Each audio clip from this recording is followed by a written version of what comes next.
राधे राधे दोस्तों, हमारा चैनल श्री जी माधुरी में आप सभी का स्वागत है। आप लोगों पर भगवान विष्णु माँ लक्ष्मी की कृपा सदैव बनी रहे।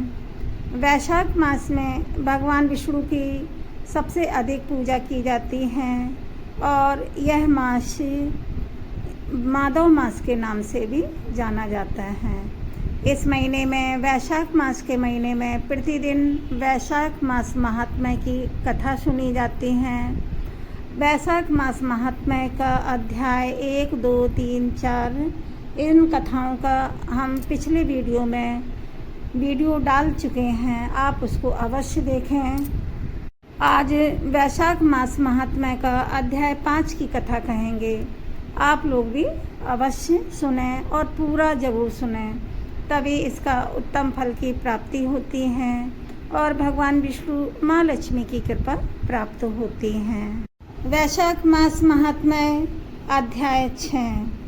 नारद जी बोले, हे राजन, वैशाख महीने में मार्ग चलने से व्याकुल और प्यासे मनुष्यों को जो जल दान नहीं करते वह पक्षी की योनि पाते हैं। उदाहरण के लिए हम ब्राह्मण और घर की छिपकली का प्राचीन इतिहास कहते हैं। यह परम अद्भुत संबंध है। प्राचीन काल में इक्ष्वाकु के वंश में हेमांग नामक एक राजा हुआ। वह बड़ा ब्राह्मणों का भक्त, आनंदित, जित शत्रु और जितेंद्रीय था। पृथ्वी में जितने बालू के कण, समुद्र में जितने जल के बिंदु हैं, आकाश में जितने तारागण हैं, उतने ही गौ गाय उस राजा ने दान की। उसने बहुत से यज्ञ किए। उन यज्ञों की कुशाओं से पृथ्वी पर कुशा ही कुशा दिखाई देने लगी तथा गाय, भूमि, तिल और स्वर्ण दान से बहुत से ब्राह्मणों को प्रसन्न किया। कोई ऐसा दान नहीं था जो उसने नहीं किया हो। परंतु हे राजन, सुख की प्राप्ति इच्छा करने वाले राजा ने एक भी जल दान नहीं किया।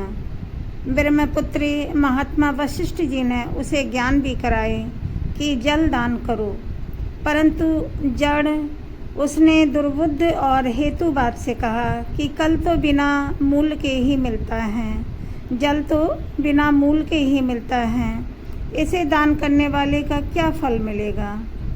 मतलब जल तो बिना पैसे का ही मिलता है, तो इसको दान करने का क्या फल मिलेगा, ऐसे राजा ने कहा और ब्राह्मण को जल दान नहीं किया और कहने लगा कि अलभ्य वस्तु दान करने से पुण्य मिलता है और यही ठीक भी है। तथा वह राजा लूले, लंगड़े, दरिद्री और जीविकाहीन ब्राह्मणों की सेवा करता था, किंतु वेद पाठी, तत्वज्ञानी और ब्रह्मवादियों की पूजा नहीं करता था। वह राजा कहा करता था कि विख्यात ब्राह्मणों की पूजा सेवा तो सभी करते हैं, परंतु अनाथ, बिना पढ़े लिखे, लूले, लंगड़े ब्राह्मण और दरिद्रों की बड़ी दुर्गति हैं। अतएव ऐसे ही लोग मेरी दया के पात्र हैं। इस प्रकार वह दरिद्रों को पात्रों को दान देता रहा। इस महादोष के कारण 3 जन्म तक उसे चातक की योनि मिली। फिर 1 जन्म में गिद्ध बना और 7 जन्म तक कुत्ते की योनि में रहा। फिर हे राजन, यह एक राजा के घर में छिपकली की योनि में जाकर रहा। उसका नाम श्रुत कीर्ति था और मिथिलापुरी का राजा था। छिपकली घर के दरवाजे की चौखट के ऊपर कीड़ों का भक्षण करते हुए 87 वर्ष तक वहीं रही।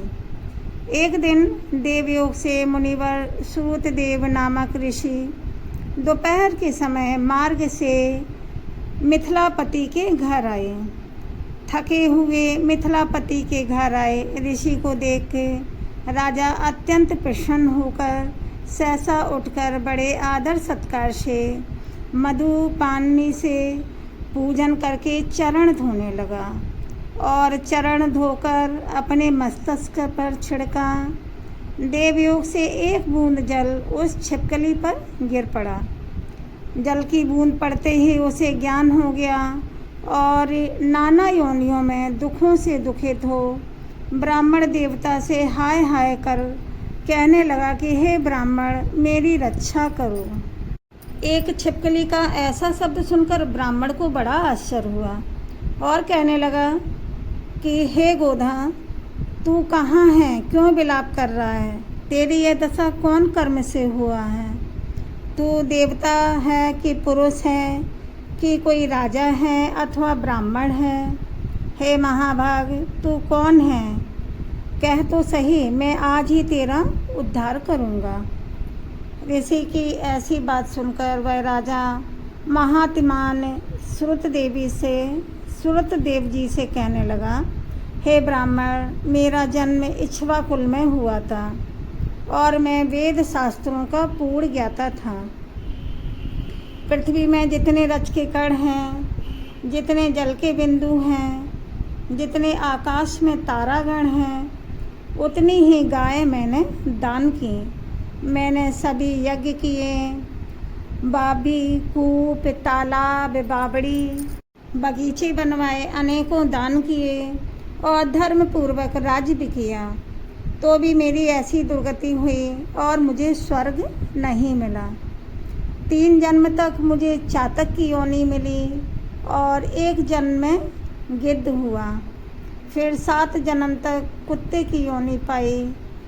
अभी यह राजा आपके चरणोदक को छिड़क रहा था, तब एक बूंद उछलकर मेरे ऊपर आ पड़ी।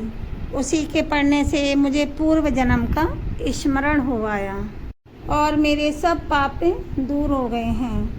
हे द्विजवर, 28 जन्म तक मुझे छिपकली की योनि भोगनी पड़ी।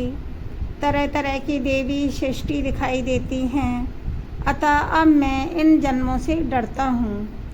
हे द्विज, मेरी यह दशा कैसे हुई है, यह विस्तार से कहिएगा। यह सुनकर द्विज ने ज्ञान चक्षु द्वारा सब वृतांत जान लिया और कहने लगे, हे राजन, मैं तेरी इस बुरी योनि का कारण कहता हूँ, चित्त लगाकर सुनो। तूने माधव भगवान के प्यारे वैशाख मास में जल दान नहीं किया। तूने जल को सुलभ समझकर यह निश्चय कर लिया कि यह अमूल्य है, अतः मार्ग में चलने वाले और धूप से पीड़ित ब्राह्मणों को जल दान नहीं किया। साथ ही पात्रों को छोड़ कुपात्रों को दान किया।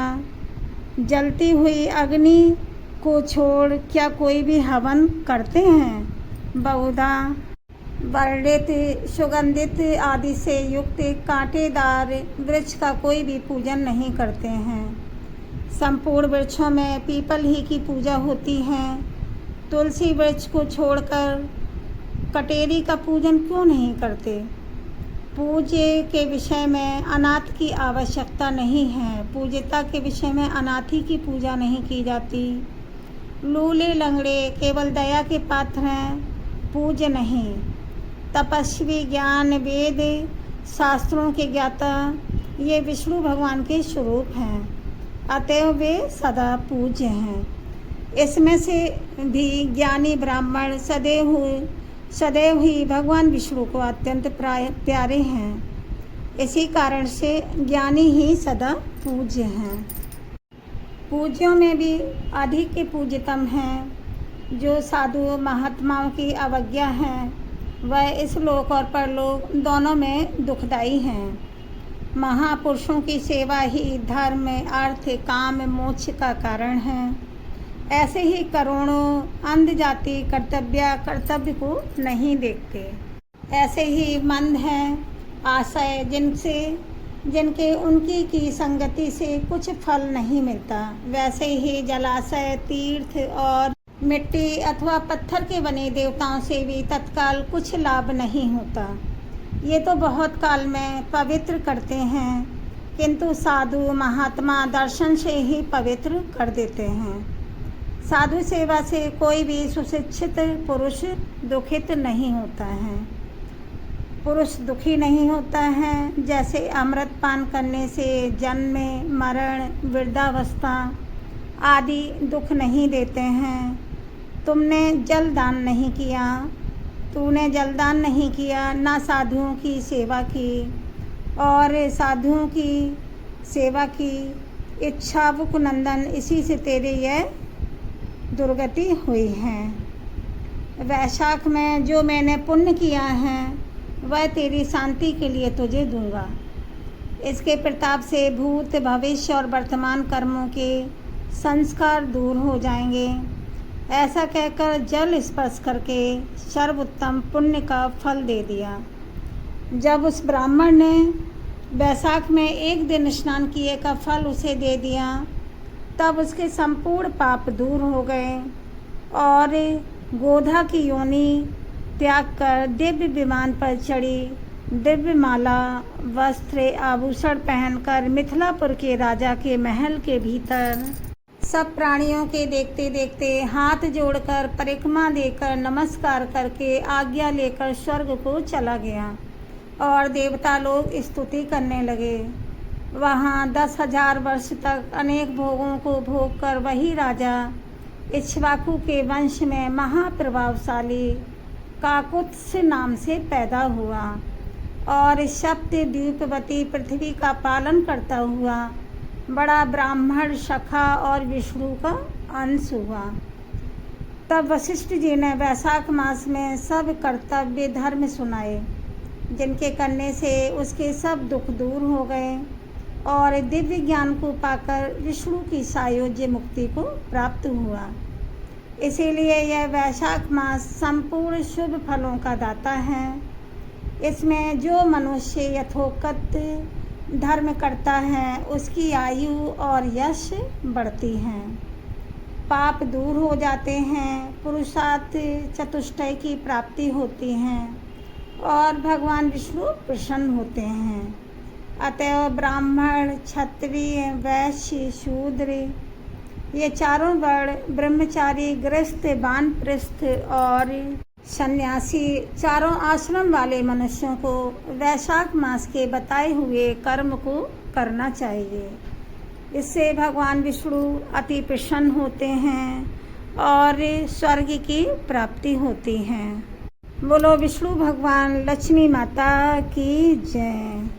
आप लोग वीडियो को लाइक व शेयर करें, चैनल को सब्सक्राइब करें और कमेंट में हरि विष्णु लिखें। राधे राधे दोस्तों, राधे राधे।